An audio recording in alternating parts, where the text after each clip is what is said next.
Hello BookTube, welcome back to my 2026 library tour. In this episode, I'm continuing with this bookcase, which is where I have my larger volumes of manga. Last time I did the completed series and the assorted first volumes of series that I'm not following. This time I'm going to focus on active series that I'm in the process of collecting, and most of whom I am caught up with. There will be 2 to 3 exceptions depending on how far I get within the 20 to 30 minute time limit that I'm giving myself. I'm going to start with Gachiakuta by Kei Urana. Gachiakuta is one of my favorite series that's in active publication.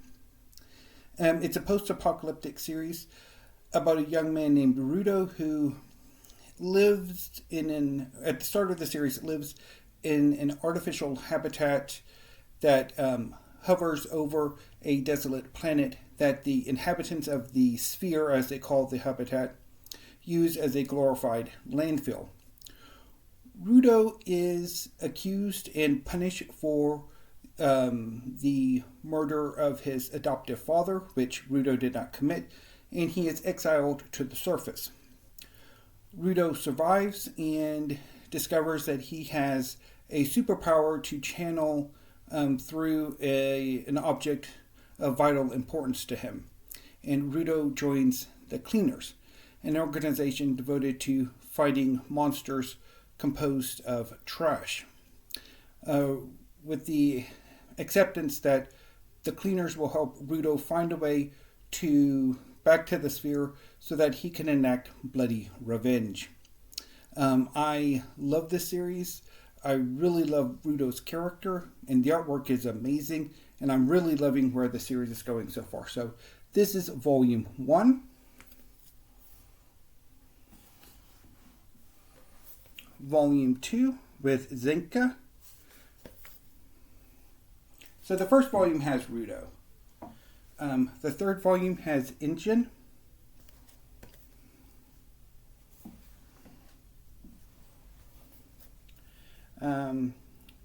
This is the fourth volume.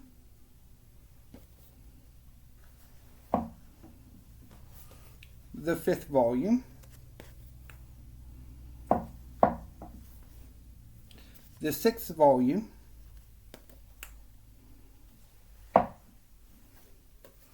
The seventh volume.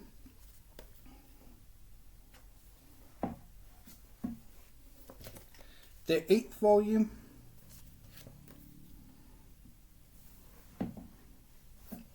And the ninth volume. I'm also actively collecting Zom 100, Bucket List of the Dead by Haruaso and Kotaro Takata.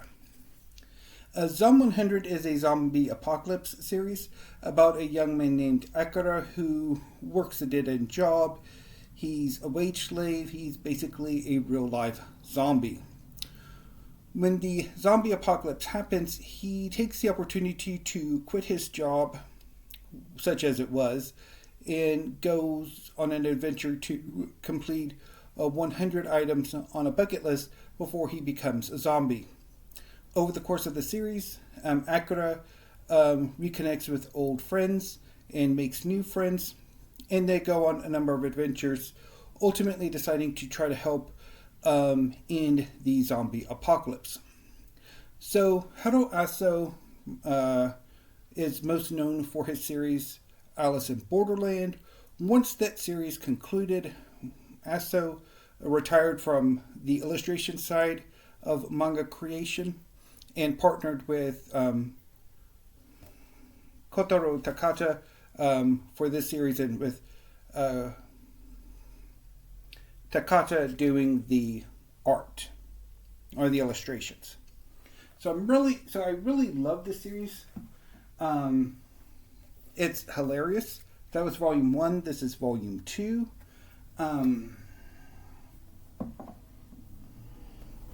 Volume 3. There are some really good gags in the series. A lot of really neat character development. Particularly, there's a slow burn romance that takes a number of volumes to resolve itself. Although more recent volumes have kind of put that relationship on the back burner, or is sort of isn't focusing on it as much, which it's a bit disappointing for me. And I think more recent story arcs haven't been as good as some of the earlier ones. This is volume 5.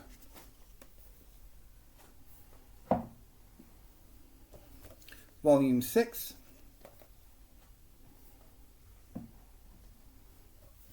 Volume 7.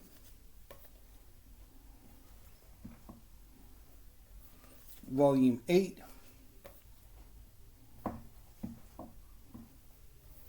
Volume 9.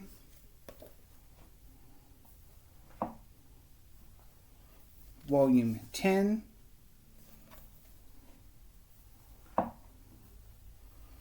Volume 11. Volume 12.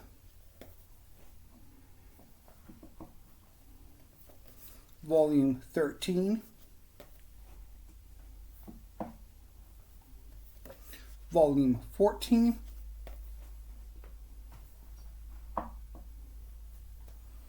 Volume 15.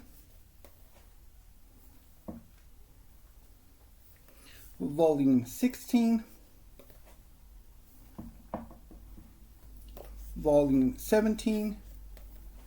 And the most recent volume, Volume 18. The next series is by Sui Ishida. It is Choujin X. So Choujin X is a superhero-inspired series in which some humans in an alternate timeline develop superpowers, and they are called Choujin. Some Choujin come together to defend their home cities and countries, and others try to tear things down.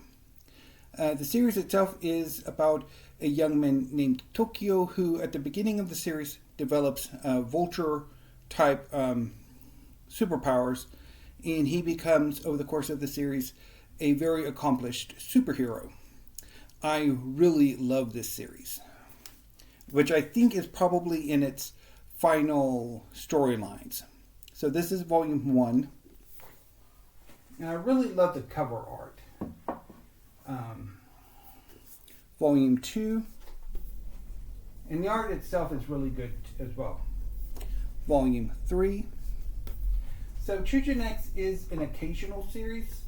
Volume 4. I don't think there's like a regular publishing schedule for it. It's just as Ishida gets to it. Volume 5.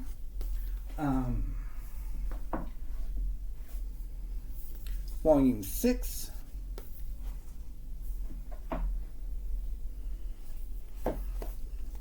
Volume 7.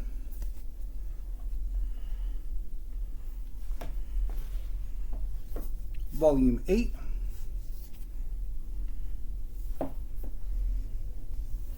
Volume 9.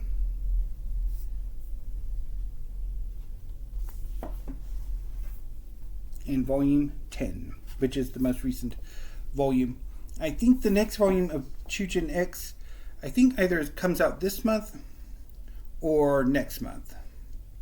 I will, of course, report on that when I get my February or March manga order.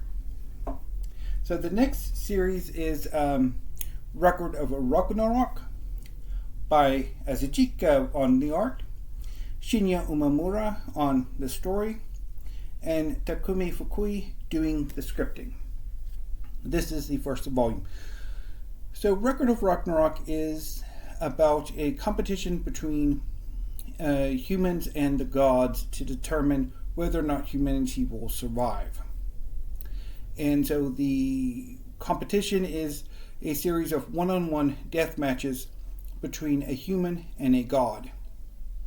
with the winning side who claims the majority of 13 competitions deciding humanity's fate. Although I'm assuming once the competition itself is run through, there will be something else that will happen afterwards, because there are plots behind the scenes. So this is volume 1 with Lubu and Thor.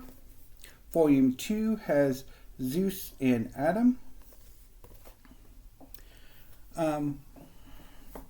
Volume 3 has Poseidon and Sasaki Kojiro.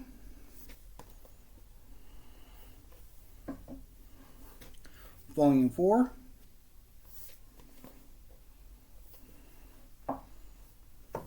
Volume 5 has Heracles and Jack the Ripper. Volume 6. Volume 7. So with each battle, there's usually some backstory for each competitor. Each one gets a series of moves, and then eventually one of them wins. This is volume 8 with Shiva and Raiden Tamimon, which can sometimes be a bit repetitive, although the artwork is really good, and quite a lot of the volume 9, the storylines for some of the fighters are really moving. Volume 10.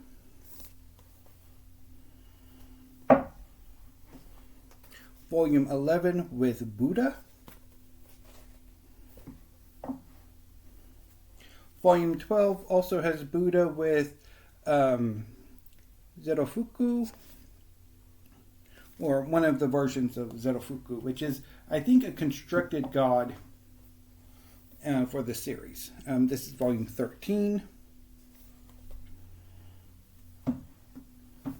Volume 14 has Hades and Qin Shi Huang.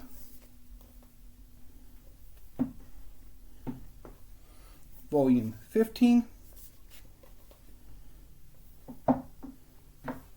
Volume 16. So what attracted me to Record of Ragnarok is the usage of mythology. Volume 17 with Beelzebub and Nikola Tesla. Although sometimes with modern retellings of mythology, I'm a bit leery because sometimes they don't do a very good job, in my opinion. And particularly, one of my concerns with Record of Ragnarok is that the Olympians do not fare very well. Of the 5 appearances, they've won 2 and lost 3. So the next series is not an active publication. It's been finished for a few years. And I've also largely not continued collecting it. And that is Tokyo Ghoul by Sui Ishida. This is a series about a hidden community of a human subspecies called ghouls. At the beginning of the series, a young man named Ken is on a date with a ghoul when she tries to attack him, and in an accident, he's injured and she is killed. To save his life, a surgeon implants some of her organs into him, transforming Ken slowly into a ghoul. I liked the idea of that, of Ken coming to accept his transformation, deal with it, and enter into ghoul society. But there was an introduction of a police element to it.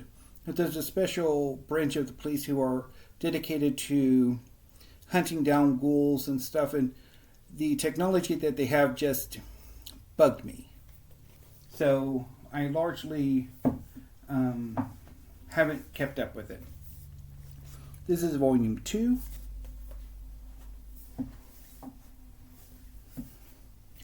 Volume 3. Volume 4, Volume 5,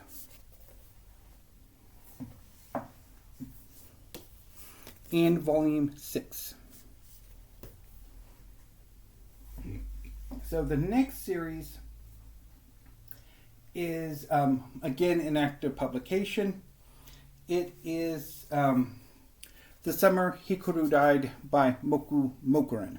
So this is a rural horror, Lovecraftian style horror series set in rural Japan. It's about two young men, Yoshiki and Hikaru. The summer before the series began, Hikaru, who is the cover model for the first volume, goes missing for a week and returns. However, Yoshiki knows that this Hikaru is not the real Hikaru, that the real Hikaru died over the week that he went missing, and that this being replacing Hikaru is an eldritch abomination.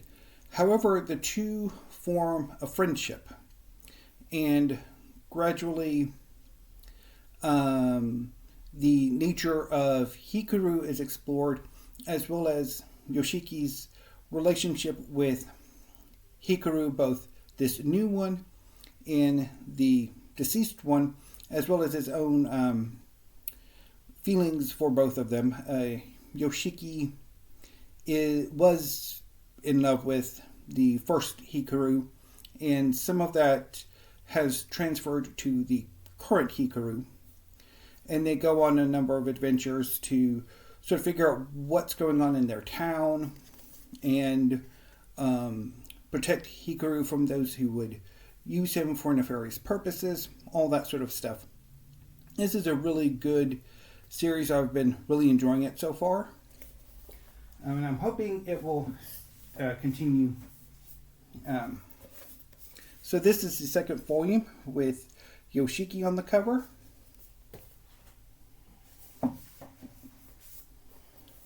This is the third volume. The fourth volume.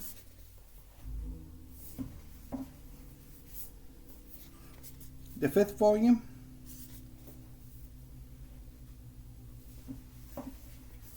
And the sixth volume, which is the current volume. I don't quite remember when the seventh volume comes out. So the next series is also an active publication. It is Snowball Earth by Yuhiro Sujitsugu. This is volume 1. So this is a post-apocalypse series about a young man who was a pilot for a mecha that was designed to fight an invasion of kaiju. Before the series began, he and the forces defending Earth went to go fight the kaiju in space, and they lost. And Earth was rendered a snowball. Like, there was a massive ice age for about a decade, and Tetsuo, the main character, was put in suspended animation as he returned to Earth. And so now that Tetsuo and Yukio are back on Earth, they're trying to save humanity. They've partnered up with some survivors, and they're fighting some kaiju. I initially rather enjoyed the series, although more recent volumes have been a bit more disappointing. So this is volume 1. Volume 2. Volume 3. Volume 4. Volume 5.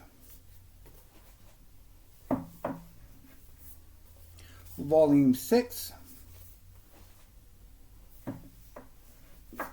And Volume 7.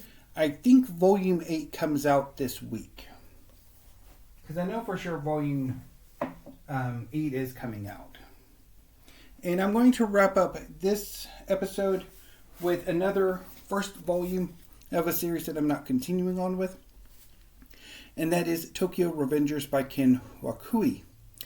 This is a time travel story about a young man named Takamichi who, as an adult, has really nothing going on for him. He's listless, he's meandering from one dead-end job to the other, until one day he falls in front of a train, and his life flashes before his eyes, and he travels back in time to when he was a teenager, when he was involved in some gang activities, and he sort of slowly begins to change his past through subsequent time jumps, and things go from there. The artwork is amazing, but I did not really care for the storyline. I don't know necessarily if it's the time travel aspect of it, which I'm not a huge fan of time travel stories, or if it's just the gang aspect itself. But I never continued on with this series. It is so in the US, Tokyo Revengers is released in a 2-volume omnibus edition. For some reason, by 7 Seas.